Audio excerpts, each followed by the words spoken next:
दोस्तों, हमारे उद्धारकर्ता प्रभु यीशु मसीह के मधुर नाम में आप सबों का हार्दिक स्वागत है। और आज के वचन मनन में पवित्र आत्मा हम सबों की अगुवाई करे। आमीन। आइए एक वचन पढ़ते हैं जो हमें मिलता है मरकुस रचित सुसमाचार अध्याय 12 से 14वें पद में, जो इस प्रकार है।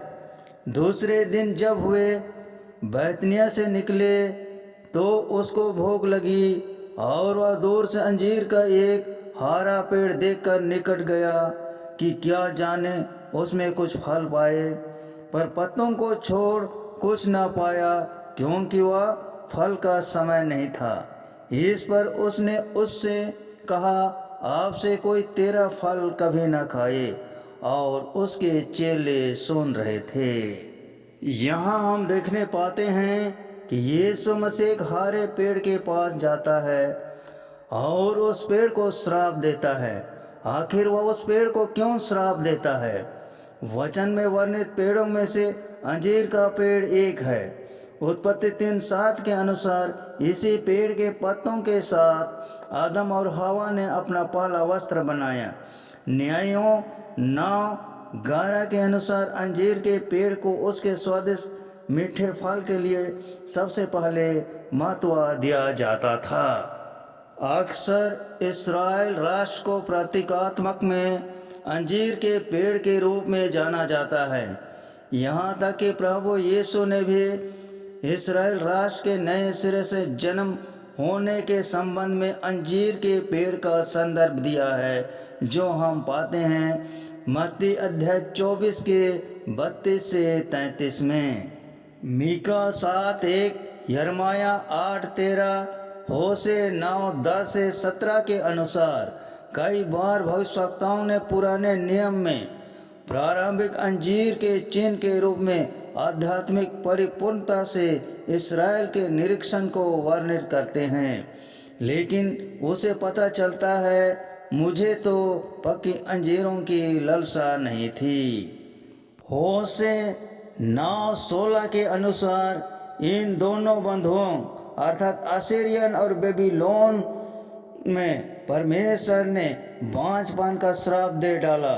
और यिर्मयाह 29:17 के अनुसार इस्राएल एक सड़ा हुआ अंजीर बन गया।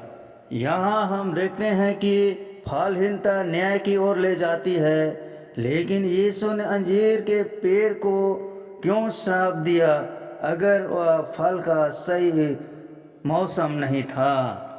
इस सवाल का उत्तर अंजीर के पेड़ की विशेषताओं का अध्ययन करके निर्धारित किया जा सकता है। अंजीर के पेड़ का फल अक्सर पत्तियों से पहले दिखाई देता है, क्योंकि फल हरा है। यह पत्तियों के साथ ठीक ऊपर तक लगभग पका हुआ रूप में मिला होता है। इसलिए जब यीशु और उनके शिष्यों ने दूर से हरे अंगूर के पेड़ को देखा तो उन्हें लगा कि इसमें ज़रूर फल होंगे। इसी उम्मीद के साथ वे पेड़ के पास गए, लेकिन उस पेड़ पर फल नहीं थे। अब आपको यह समझने की आवश्यकता है कि उस जगह पर ऐसे और कई पेड़ होंगे जिनके हरे पत्ते थे, लेकिन वे शापित नहीं हुए। और वहाँ ऐसे और भी कई पेड़ होंगे जो ना तो पत्ते थे और ना ही उस पर फल थे, वे भी शापित नहीं हुए। क्यों? मगर यह अंजीर का पेड़ क्यों शापित हुआ? क्योंकि इसने फल देने की बात प्रकट की थी और उसने फल नहीं दिया, इसीलिए यह पेड़ शापित था। प्रतीकात्मक रूप से अंजीर के पेड़ ने इस्राएल की आध्यात्मिक मृत्यु का प्रतिनिधित्व किया, जो कि सभी बलिदानों में और समारोहों के साथ बहुत धार्मिक रूप से, आंतरिक रूप से आध्यात्मिक होने का दिखावा कर रहे थे, लेकिन आंतरिक रूप से आध्यात्मिक बंजर थे। हमें यह सिद्धांत यह भी सिखाता है कि जब तक व्यक्ति के जीवन में वास्तविक उद्धार का फल नहीं मिलता है, तब तक धार्मिक काम कांड बाह्य दिखावा भर है, भीतर उद्धार की आश्वासन नहीं दे सकती है।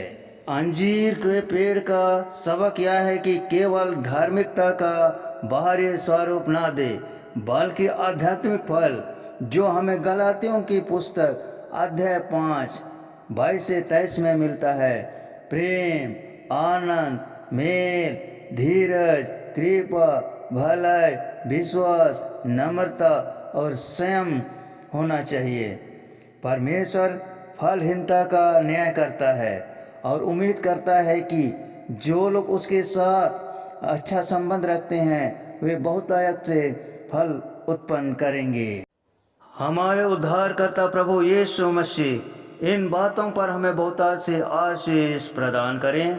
दोस्तों, यह शुभ संदेश आप सबों को कैसा लगा? अच्छा लगा तो इस वीडियो को अपने दोस्तों को शेयर करें, लाइक करें और चैनल को सब्सक्राइब जरूर कर दें। धन्यवाद।